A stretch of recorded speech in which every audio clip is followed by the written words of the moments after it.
Quer dizer que um estilista hoje trabalha com pães. Como é que aconteceu essa história?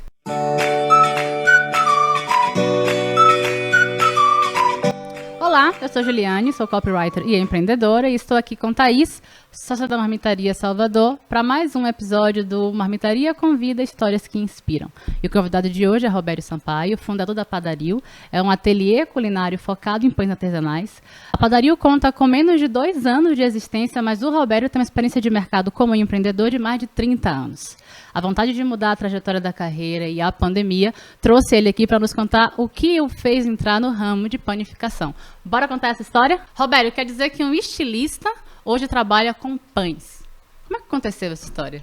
Olha, tem vários motivos para ter acontecido essa história, né? Na verdade, eu nasci filho de padeiros. Meu pai tinha 3 padarias. E aí, logo jovem, com 20 e poucos anos de idade, ainda na faculdade de arquitetura, eu comecei a trabalhar com moda. Só que houve um momento onde a moda, para o pequeno empresário, começou a não funcionar direito, né? Ou, na verdade, o nosso país, ele começou a ficar difícil, muita tributação, excesso de carga tributária para o pequeno empresário, e ao mesmo tempo invasão de fast fashions, de todo o mundo entrando aqui com roupas acessíveis, baratas, etc. Tal. Então, o mercado para quem era pequeno, ele foi ficando cada dia que passa mais difícil. E logo no começo da pandemia, o primeiro boi a ser sacrificado foram os shoppings. Uhum. Porque fechou tudo. E ao mesmo tempo que o shopping fechou, a diretoria do shopping, os diretores, a indústria de shopping, ela não queria abrir mão dos altos aluguéis, mesmo com o shopping fechado. Quem conseguiu alguma coisa, redução de aluguel, tudo foi conseguido por vias judiciais, porque não havia nenhuma boa vontade dos empreendedores da área de shopping center em ceder ou facilitar a vida do empresário naquele momento inicial da pandemia. Que a gente não sabia quanto tempo ia durar, né? Inclusive depois de toda essa briga judicial, eles deram uma amolecida, mas deram uma amolecida por 6 meses. Mas as coisas não estão normais ainda e já faz 2 anos. E foi esse movimento de pandemia que alçou você para a questão de pães? Ou você já tinha esse projeto antes e ela só precipitou o movimento? Olha, quando os negócios começaram a ficar difíceis, eu comecei a pensar num plano B. E gastronomia é uma coisa, eu sou apaixonado por comer bem e amo cozinhar. Então, gastronomia era uma opção. Como eu tenho essa história familiar de panificação, o meu pai tinha padarias, mas eram padarias de pães industriais, sabe? Essas padarias normais que você tem aí. Uhum. E aí eu conheci a fermentação natural. Fermentação natural lenta, que faz um produto de uma qualidade muito superior. E aí, há 10 anos atrás, eu comecei a fazer pães por hobby dentro de casa. Bacana. E os amigos ficavam todos muito felizes porque eram constantemente presenteados. Então, por quase uma década, eu fui aperfeiçoando o meu jeito, a minha forma de fazer pão. E aí, quando veio a pandemia, que fechou tudo e que trancou todo mundo dentro de casa, eu estava a ponto de enlouquecer, porque a coisa é horrível. Você tá dentro de casa sem poder sair, sem poder e sem ter o que fazer, sem poder fazer nada, a loja do shopping fechada, tudo fechado. Então desesperador, né? É desesperador, é agoniante, né? Quando você é acostumado a trabalhar ativamente e você é obrigado a parar por um motivo que não foi da sua escolha, é uma coisa angustiante. Eu pensei, olha, e nesse momento ainda não existia a ideia de fazer disso um negócio. Eu achei que a pandemia ia passar rapidamente, mas como eu não queria ficar parado, eu comecei a fazer pães, e apenas pães, mas já comecei a vendê-los, inicialmente para o círculo de amigos próximos que gostavam. Mas não como um negócio mesmo, para conta fechar. Você fazia para não ficar parado e vendia para os amigos próximos, não imaginava que seria um negócio mesmo. quando começou? Não, tinha lá um sonho de que fosse um negócio. Tá. E a conta precisava fechar, porque, tipo assim, eu não estava a fim de ficar parado, mas também não dá para você trabalhar perdendo dinheiro. Claro. Mas não era eu achava que eu ia voltar a trabalhar com moda. Mas aí foram acontecendo diversas coisas. E o negócio também dos pães sendo elogiado, o pão melhorando. E quando eu vi, eu virei padeiro. E o senhor padeiro, né? Eu sou sua cliente. Eu congelo seus pães. Eu sou da turma do congelado. Então eu pego os seus pães, congelo. Eu sei que você vai morrer quando eu vi isso, mas eu sou da turma do congelado. Eu sou daquela turma de quem congela sempre tem. A marmitaria é tudo congelado, eu também sou. Mas seus pães, eu comecei a comprar para consumo próprio.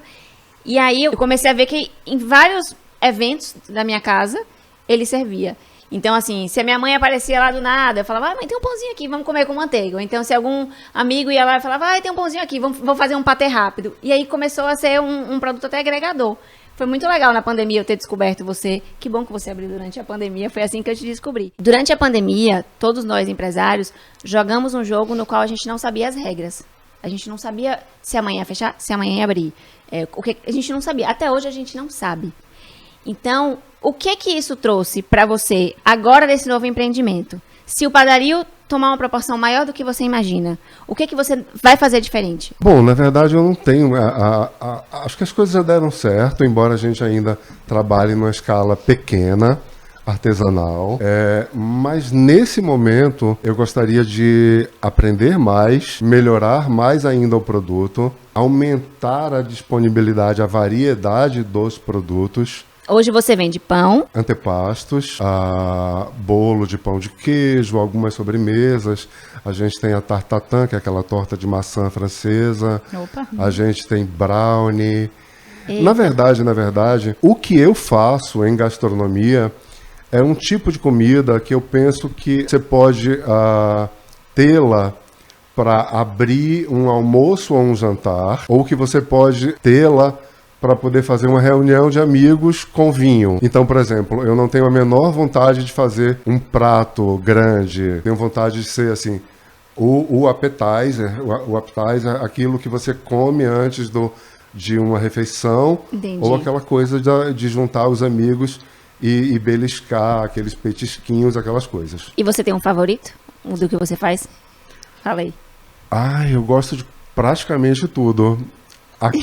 Aquilo que eu fiz por um tempo e que eu não me apaixonei saiu do cardápio. E como é que você lida com o mercado? Eu estava olhando o seu Instagram, ele é muito rico de imagens. É impressionante como ele tem uma frequência de postagens, de apresentação do seu cardápio. A página tem uma variedade muito grande.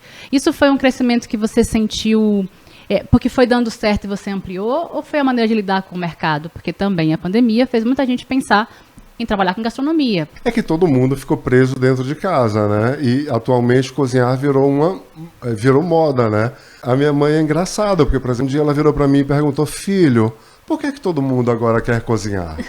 Para mim, cozinhar é trabalho. Aí você fala para mim também, mãe. Ter que dar comida para as pessoas, para mim é trabalho. E agora, de repente, são programas de culinária em todos os lugares, em todas as TVs, e todas as pessoas querem cozinhar. Eu falei, mãe, tá na moda. O mercado tem crescido muito nesse sentido. Intuitivamente, eu acho que eu tive alguns insights que foram positivos. Porque, por exemplo, quando eu comecei com os pães, eu comecei no meu círculo de amigos no WhatsApp. E aí, no começo, foi um boom. Teve um dia que eu tinha tanto pedido que eu não sabia como é que eu ia entregar. Mas no final das contas, as pessoas vão se acostumando e aquilo já não é mais uma novidade. E aí os pedidos foram dando uma diminuída. Nesse momento, eu comecei a pensar que eu precisava de outras coisas que acompanhassem o pão e que viessem a fazer esse mix de produtos que eu falei antes. O que aconteceu também é que com a pandemia, eu descobri que proliferou 1000 padeiros artesanais. E para minha sorte, eu tive esse insight de começar a fazer outras coisas antes, porque hoje em dia, se você procurar aqui em Salvador, você tem 50, 100 padeiros artesanais fazendo pão de fermentação natural lenta. Obviamente, cada pão é um pão e cada consumidor vai se identificar com um mais do que com o outro. você falou assim, os pedidos bombaram no começo, porque Soteropolitano, nós somos realmente muito novidadistas, a gente gosta de uma novidade, e aí depois as coisas equilibram, né? Você começa a ter um fluxo normal de pedidos. Mas você poderia muito bem ter falado, meu Deus, caiu a quantidade de pedidos, desesperei, né? Não, você falou, beleza, vou lidar com o fato é que caiu. O que é que eu posso fazer para que tenha sempre uma novidade? E aí você criou um mix de produtos muito bom.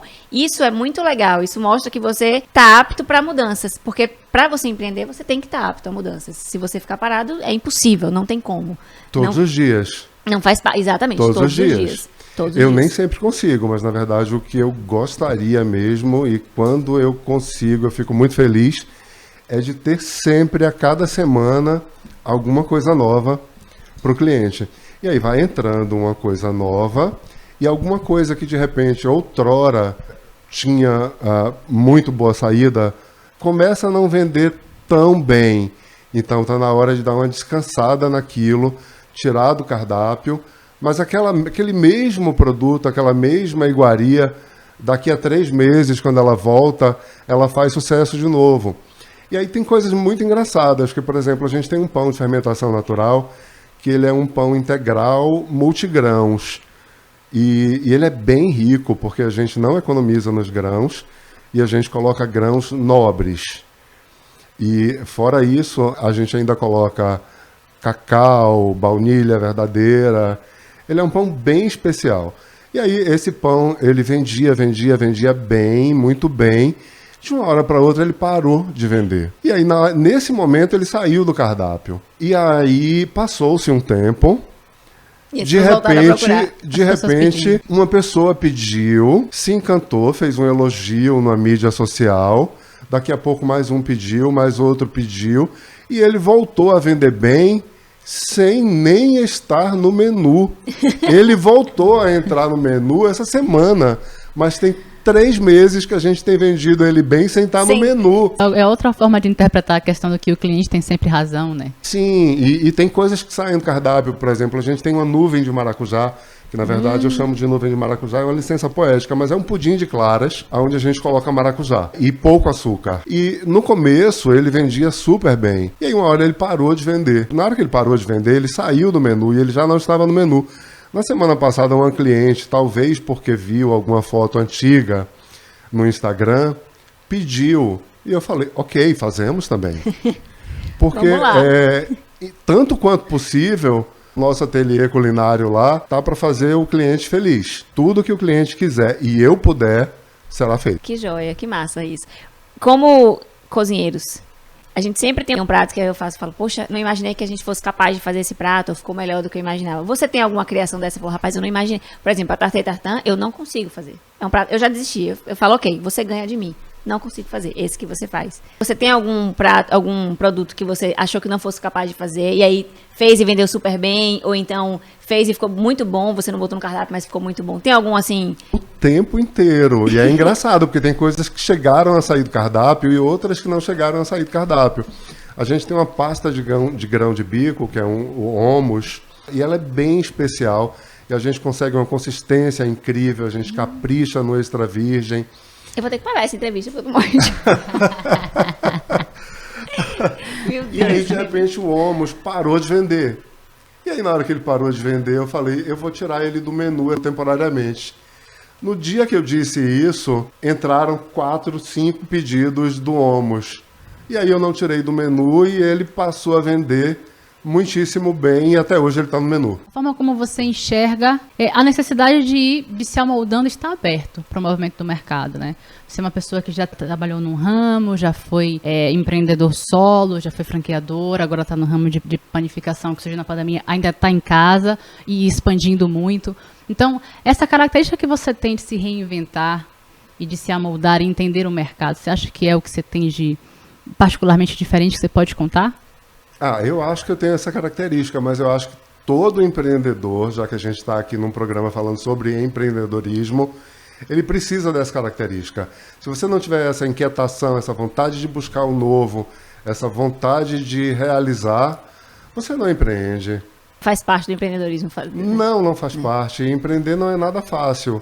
Precisa ter tesão mesmo. Precisa ter muita vontade. Você já trabalhou em escritórios muito grandes, eu imagino, já trabalhou em shopping, já foi franqueador, como ela falou, e agora você está trabalhando em casa. E eu estou vendo um movimento, muita gente fala que empreender é impossível, muita gente fala que empreender é muito fácil, até de casa você faz. Você que já teve essas duas visões, o que é bom no fato de empreender em casa e o que não é? Olha, nesse momento, o meu negócio ele é um negócio de porte pequeno para médio. Eu tô achando gostoso, bom trabalhar em casa. Tipo, no começo era difícil, eu me sentia preso em casa o dia inteiro, porque eu tinha uma rotina de sair para trabalhar o dia todo. E agora eu tenho gostado dessa rotina de trabalhar em casa. A gente tem que ter muito mais disciplina quando trabalha em casa, né? No caso, para mim, essa disciplina ela nem é um esforço.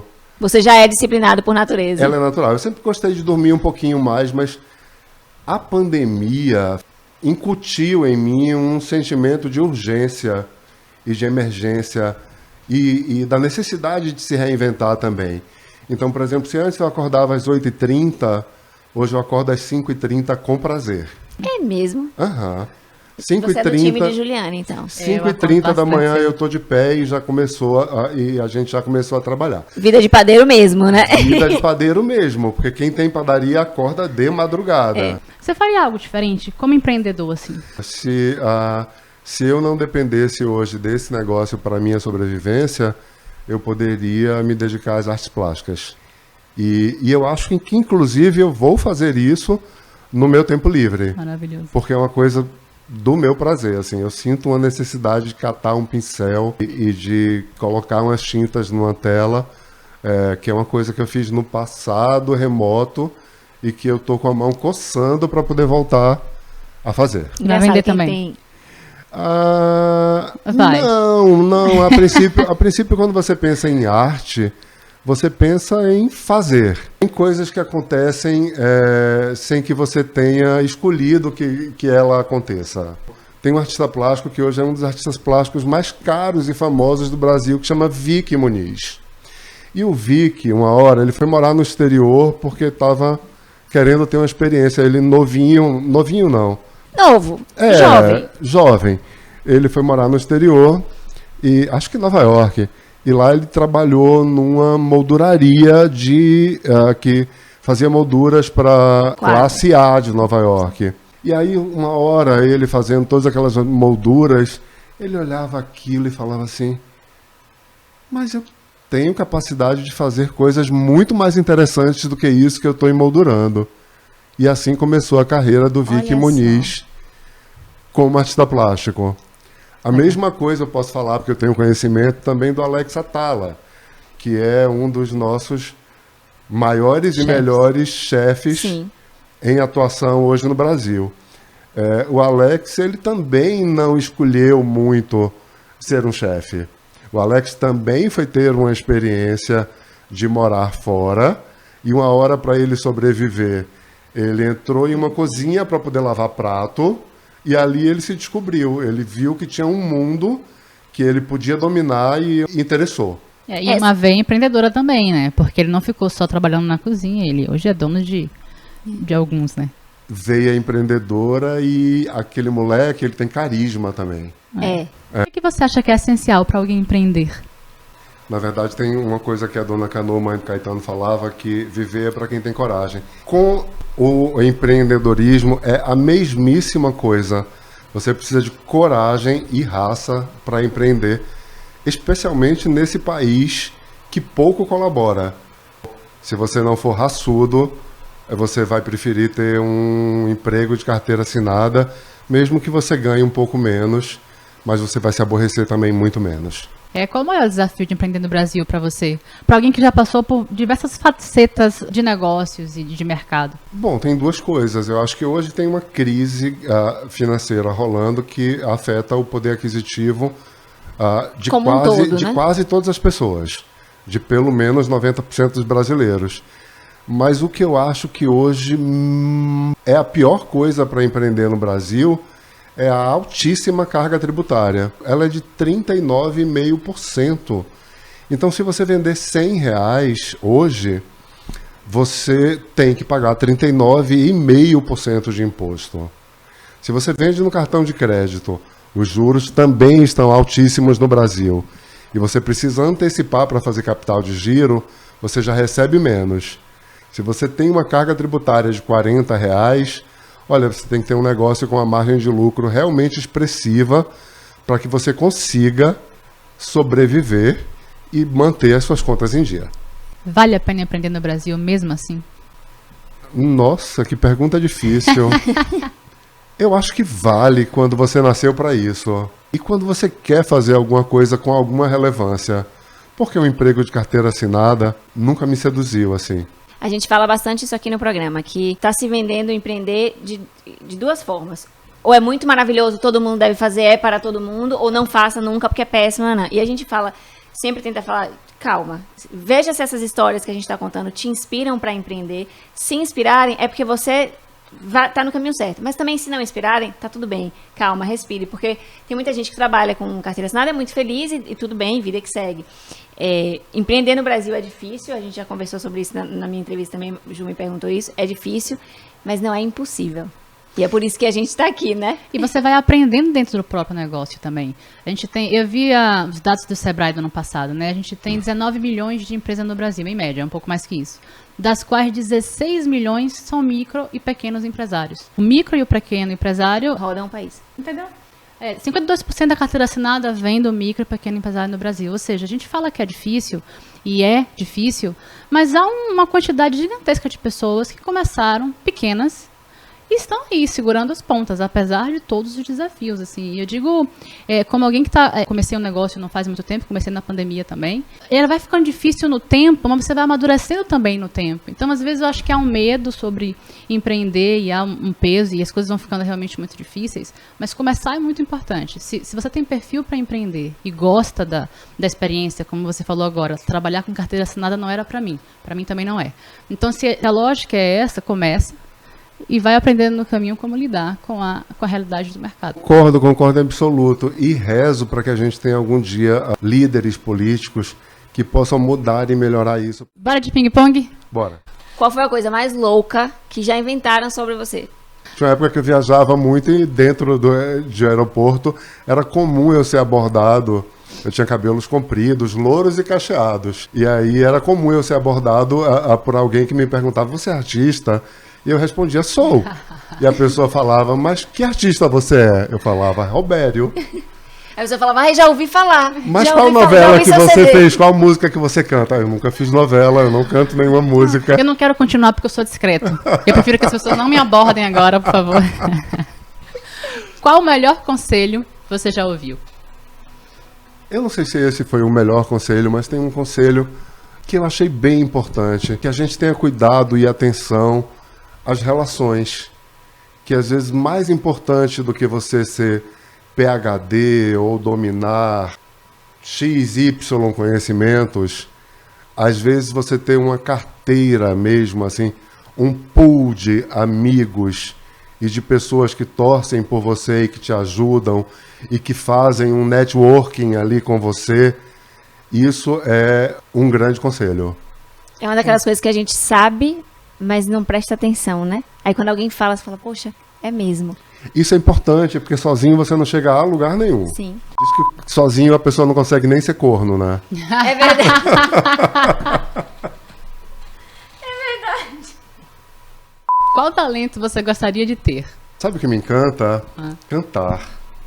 Eu não sei cantar, por exemplo, se eu for um karaokê, eu não sei a hora de entrar na música. Mas eu acho absolutamente fascinante que uma pessoa com um microfone consiga mobilizar 50 mil pessoas, 100 mil pessoas. Qual palavra costuma usar como elogio, mas que pra você não é? Uma vez fizeram uma queixa minha de que eu só fazia o que eu queria. E essa queixa foi feita num tom negativo. E quando eu escutei, quando eu soube dessa queixa, eu falei, mas pra mim isso foi um elogio. Maravilhoso.